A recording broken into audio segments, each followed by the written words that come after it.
What's up? Andrew here to talk to you about boundaries of burnout.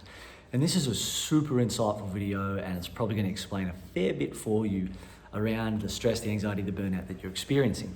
Now, winding up in a state of burning out, of being overworked, super busy, mentally and emotionally exhausted and tired, can come about as having a lack of personal boundaries, or at least a lack of implementing and holding those personal boundaries, because you might be a bit of a yes man, you might be a bit of a overgiver, you might allow yourself to be a bit walked over here and there, whether it's by friends, family, partner, staff, clients, where you're too afraid to say no for fear of losing whoever it is or whatever it is in your life. Often that's a big thing, is like, well, my value and my worth is always in saying yes to others, in always going above and beyond, and always taking on more than I can handle, or trying to push that extra bit. My value is in that, and is in saying yes.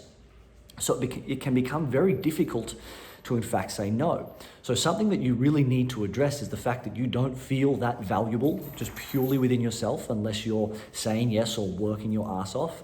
And maybe you don't feel like you have much to offer either, just purely, simply as you are. You always need to be the one who works in any relationship that it is, personal or professional, rather than feeling that other people are coming to the table equal, or even working for you, or working because they want to be there with you.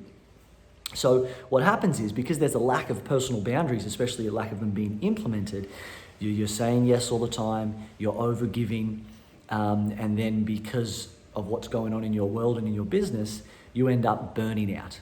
There's a lot of emotional responsibility that you're holding here, there, and everywhere. There's lots of fears and resistances and difficulty around saying no in case a client fires you, or a friend or a partner leaves you or challenges you.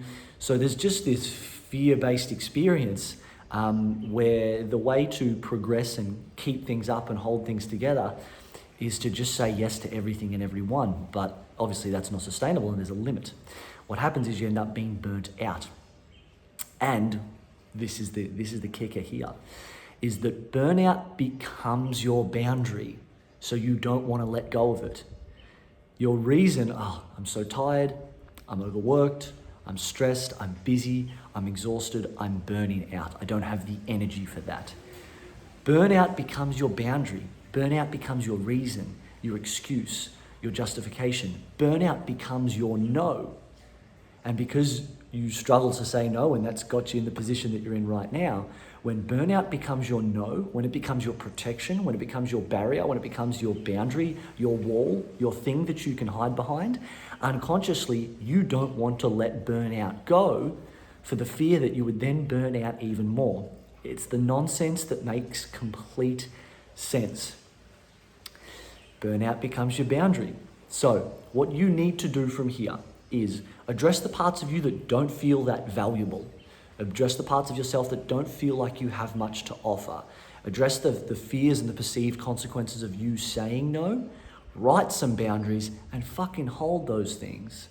Because if burnout has come from a lack of boundaries in the first place, and then you're holding on to burnout because it's now become your boundary, well, if you do what I said, then you're gonna get some pretty cool changes and results pretty rapidly. And when you raise your feeling of internal worth and value on what you have to offer within yourself, you're gonna attract better clients, you're gonna attract more money, and you're gonna attract it with less effort and less work that's required to put in. Because you feel more valuable within yourself, and you're no longer feeling valuable or feeling worthy or feeling like you have things to offer by overdoing or overgiving. So you'll end up attracting a higher level client, and it's easier to work with them. So there's a lot of fucking value in doing this. If you have any questions about this, or you want to have a conversation about it, send me an email. So find my social links. Hit me up in one way or another. Take care.